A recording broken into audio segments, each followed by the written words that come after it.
কিছু বলে না। এত স্বভাব কিসের খারাপ? ওদের জন্য লোকগুলো আজকে এত কিসের জোরে আমার রাগ উঠছে না। আমার বুকের ভিডিও করছিস, তো মায়ের ভিডিও করবা।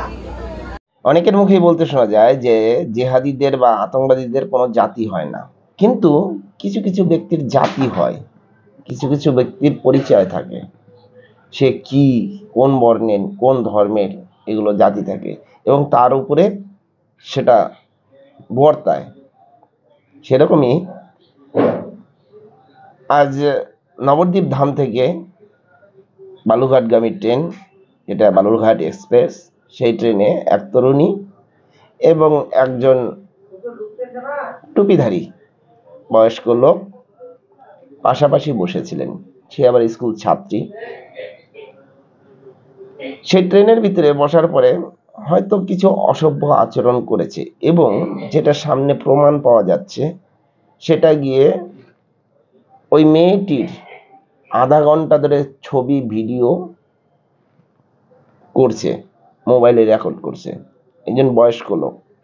এটা যখন টের পেয়েছে সেই ছাত্রী, সেই তরুণী, তাকে তার নিজস্ব পরিচয় বুঝিয়ে দিয়েছে যে সে কি। তার এই যে পরিচয়টুকু দিয়েছে, সেটাতে হয়তো নারী শক্তি কিছু হলেও জাগ্রত হবে। আজকে সেই তরুণী কি করেছেন সেটা দেখে নিন একটু। আমি বললাম কি না এক্ষুনি যে আপনি একটু সরে বসুন। আমি একদিকে ঝুলে বসছি, কারণ মেয়ে কিছু বলে না। এত স্বভাব কিসের খারাপ? ওদের জন্য লোকগুলো আজকে এত কিসের জোরে আমার রাগ উঠছে না। আমার বুকের ভিডিও করছিস, তো মায়ের ভিডিও করবা। আমাকে মুখ খারাপ করেছিস।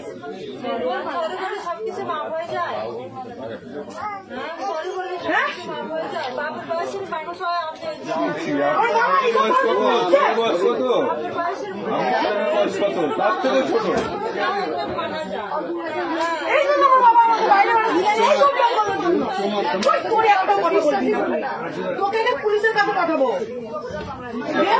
নাম জড়াবো, বলো আমার গায়ে নাচ করেছিস তুই।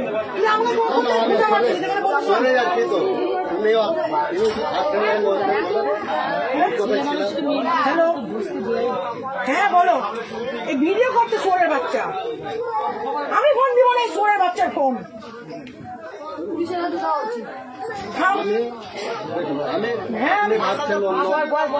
ভাবছেন মানে আমার কি আছে? এত বড় ভুল করছে। আমি এক্ষুনি ফোন করবো, আমি এক্ষুনি 139 ফোন করবো। ঠিকই আছে, তোর তো এত বড় সাহস কি করে? তুই আমার পারমিশন ছাড়া তুই আমার একটা মেয়ের বাড়ি, তোর লজ্জা লাগছে না? তোকে এতগুলো একটা মেয়ে দেখছে, তোকে জুতো বিটা করবো রে সোরের বাচ্চা। আমি ওকে দিব, আমি ওকে পুলিশে। আমার বাবা, আমি কলেজে পড়ি, মালদা কলেজে, গৌর মহাবিদ্যালয়ে পড়ি। তো সেদিনকে যেদিনকে আমি অ্যাডমিশন হয়ে এলাম, সেদিন এরকম একটা মেয়ে সাথে হলো। আমি বাবাকে বলেছি, বাবা তুমি চিন্তা করবো না, আমি এই সব লোকগুলোকে সাহস শিখবো। তুই কিসের জন্য? হ্যাঁ,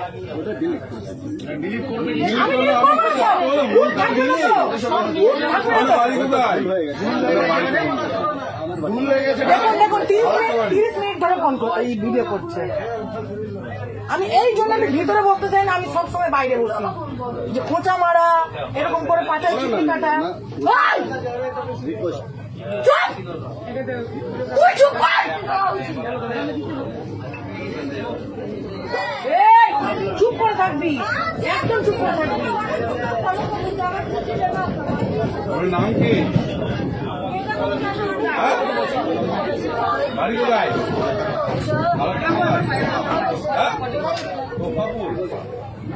আমার বাবার নাম? বাবার নাম? হ্যালো, এই দেখো আমার পাশে একটা লোক বসেছে, আমার 30 মিনিট ধরে ভিডিও করছে। আচ্ছা সে কেলিয়েছি, আচ্ছা সে কেলিয়েছি। একটা লোক পাশে বসেছে, হ্যাঁ নাম বললাম, আমি ভিতরে গিয়ে ঢুকে বসবো না, যে আমার পাশে গিয়ে বসলো। 30 মিনিট ধরে আমার ভিডিও করছে, 30 মিনিট ধরে ওকে মেরেছে। আচ্ছা করে ফোন দিয়ে ফোন কেড়ে নিয়েছি, আমি চশমা ভেঙে দিয়েছি। আমি ওকে পুলিশের কাছে দিব, আমি রেল পুলিশের কাছে দিব। তুমি কি বলছো বলো?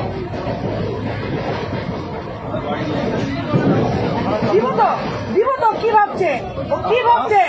হ্যাঁ, মারা দরকার, মারা দরকার। লজ্জা লাগছে না? হ্যাঁ, এবার হাসছে বলে থাকবে নাকি? হ্যাঁ, দেখ তো কেমন লাগে। ঠিক আছে, তুমি রাখো, আমি দেখছি, সাহেস্তা করছি। হ্যাঁ, থামো না, আমি ঠিক নিচ্ছি, ব্যাগ নামাবো। থামো, তুমি রাখো, রাখো, আমি ফোনটা আমি চিনতে কিছু দেবো না। ঠিক আছে, রাখো, রাখো, তুমি রাখো, রাখো তুমি।